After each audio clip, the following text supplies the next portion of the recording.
के नायकों में से एक विशेष नायक की कहानी सुनेंगे। वो कोई वीर योद्धा नहीं, बल्कि वीरांगना थी। क्या आप अनुमान लगा सकते हैं ऐसी एक लौती वीरांगना के बारे में? सच कहा दोस्तों, हम बात कर रहे हैं झांसी की रानी लक्ष्मीबाई की। तो चलिए उनकी अद्भुत और प्रेरणादायक कहानी सुने। रानी लक्ष्मीबाई का जन्म 19 नवंबर 1828 को वाराणसी में हुआ था। उनका बचपन का नाम मणिकर्णिका था, लेकिन प्यार से लोग उन्हें मनु कहकर बुलाते थे।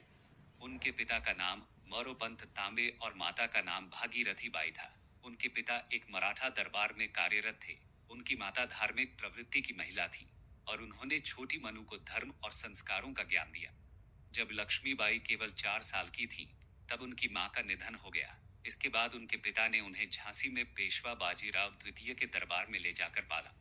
वहां वे अन्य बच्चों के साथ खेलती और युद्ध कला, घुड़सवारी, तलवारबाजी और धनुर्विद्या का अभ्यास करती थी। मनु को छोटी उम्र से ही घुड़सवारी, तलवारबाजी, तीरंदाजी और युद्ध कौशल का गहरा ज्ञान था।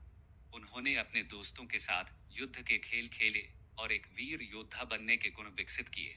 पेशवा बाजीराव उन्हें बहुत प्यार करते थे और उन्हें छबीली कहकर पुकारते थे।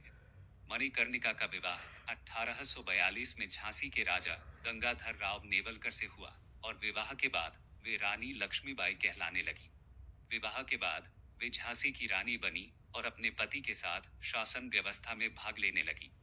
वे झांसी की प्रजा से प्रेम करती थीं और न्यायप्रिय तथा कुशल शासक के रूप में प्रसिद्ध हुईं। 1849 में उन्हें एक पुत्र रत्न की प्राप्ति हुई, लेकिन दुर्भाग्यवश वह शिशु कुछ ही महीनों में चल बसा। इस गहरे दुख के बावजूद उन्होंने राजा गंगाधर राव के साथ गोद लेकर दामोदर राव को अपना उत्तराधिकारी घोषित किया। उन्होंने अपने बेटे की तरह राज्य का ध्यान रखा और अपनी जिम्मेदारियों को बखूबी निभाया। लेकिन 1853 में राजा गंगाधर राव का भी निधन हो गया, जिससे झांसी की रानी अकेली रह गई। ब्रिटिश सरकार ने डॉक्ट्रिन ऑफ लैप्स हड़प नीति के तहत यह कहकर झांसी को छीनने की कोशिश की कि दत्तक पुत्र उत्तराधिकारी नहीं हो सकता। रानी लक्ष्मीबाई ने इस अन्यायपूर्ण नीति का विरोध किया और कहा, मैं अपनी झांसी नहीं दूंगी। रानी लक्ष्मीबाई ने अंग्रेजों की इस नीति का विरोध किया और झांसी को बचाने के लिए अपनी सेना तैयार की।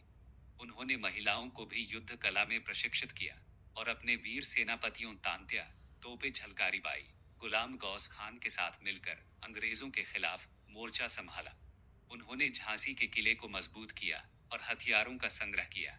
1857 में जब प्रथम स्वतंत्रता संग्राम शुरू हुआ, तब अंग्रेजों ने झांसी पर आक्रमण कर दिया।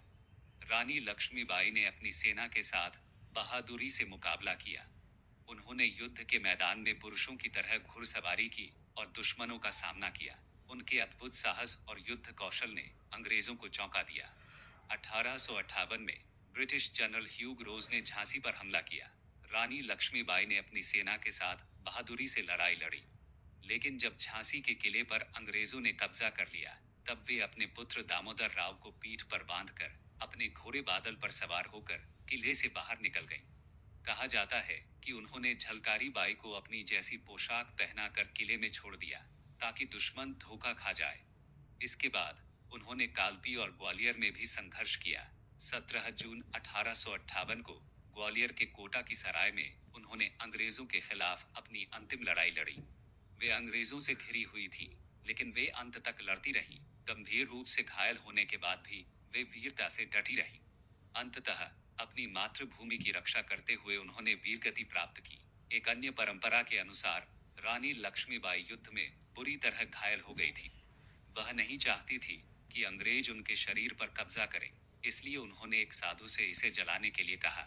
उनकी मृत्यु के बाद कुछ स्थानीय लोगों ने उनके शरीर का अंतिम संस्कार किया। रानी लक्ष्मीबाई भले ही इस दुनिया से चली गईं, लेकिन उनकी बहादुरी और संघर्ष आज भी हर भारतीय को प्रेरित करता है। उनका नाम भारत के वीर स्वतंत्रता सेनानियों में अमर है। उनकी स्मृति में झांसी में उनकी प्रतिमा स्थापित की गई और हर साल रानी लक्ष्मीबाई जयंती मनाई जाती है।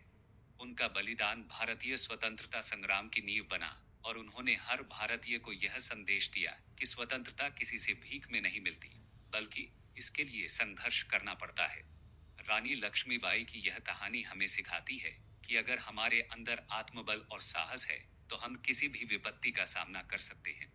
हमें भी उनके बताए हुए मार्ग पर चलना चाहिए और अपने देश की रक्षा और सम्मान के लिए तत्पर रहना चाहिए। तो दोस्तों, अगर आपको यह कहानी पसंद आई तो प्ले स्टोर पर अपना रिव्यू दें। सुनने के लिए धन्यवाद।